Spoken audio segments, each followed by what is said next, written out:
একটা ঘন্টা যদি কাটাইতে পারে রে, তাহলে 1 বছরের নফল ইবাদতের সওয়াব দিয়ে দিবে।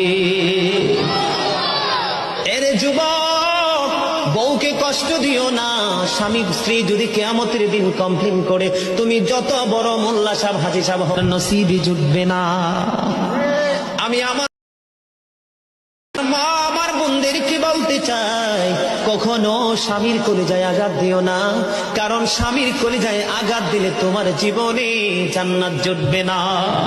বন্ধুরে আমার, আমি আমার নবীর জীবন থেকে যদি আপনাদেরকে আরেকটা এক্সাম্পল দেই বন্ধু, এখন আমি আমাদের দেশে স্বামী স্ত্রীর মধ্যে গলদ আছে না নাই? বর্তমান সমাজের যুবক যুবতী, নববধূ নবদম্পতি যারা স্বামী স্ত্রী, তাদের মধ্যে ম্যাক্সিমামই কলহ আছে না নাই?